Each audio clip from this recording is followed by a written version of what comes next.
What's going on, everybody? All right, let's talk Lamelo Ball once again. All right, so he had his first official game with the, I'm not even going to try to say their name, the Hawks. We'll say the Hawks. Over in Australia. Dude, I was like 15, 20 minutes away from watching the game, and I fell asleep. I simply fell asleep. So if you're in the U.S., Lamelo Ball played last night. Of course, I do these one-off videos where I talk about Lamelo Ball because I've been following him ever since he initially left high school and just watching most of his games. But man, now I've missed another game.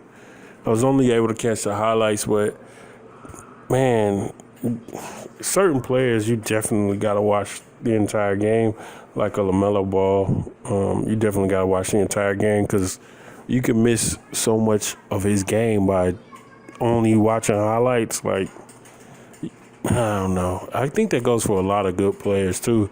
You miss so much of what they do if you don't watch the game and you're only looking for the counting stats. Like, nah. Anyway, I noticed he got like a crazy highlight where he crossed dude over and made him flip like 2 times. Oh my goodness.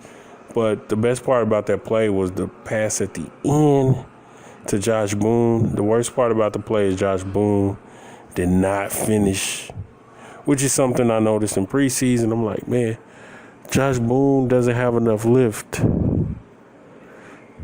He doesn't have enough lift. So I'm not sure. I'm trying to think.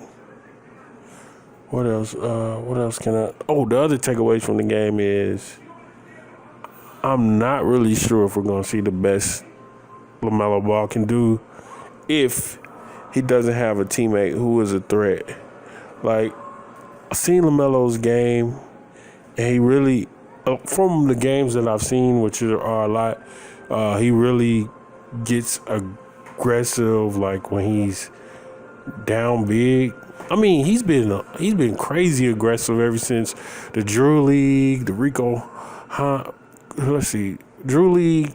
He was like not. I don't know if aggressive is the word I want to use. Like so assertive, I guess. Well, I don't know, man. Dude is definitely mature. But anyway, the games that I think he does the best in, or at least goes the hardest in, is when like he's definitely trying to get that win. In the win, it doesn't seem like they're gonna win. Like he just goes after, because there's so much pressure. It's been so much pressure on him throughout his, amateur career that people just expect him to win or put up crazy stats. So I feel like he always goes after it. If his team is facing an L, like he just goes to another. He tries to get to another level.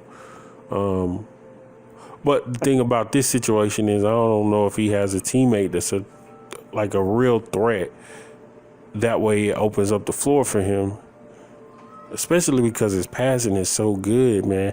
I think I'll say, I liked Lonzo coming out of college, but man, I definitely would take Lamelo. This is an aside, I think Tatum should have went before Lonzo. I thought that at the time, but whatever. All right, so we here now. Anyway, this has been a Lamelo Talk. This was just some observations I made just based on me watching the highlights. I wish I could have got to watch the full game. I searched for it, couldn't find it anywhere. So, man, it is what it is.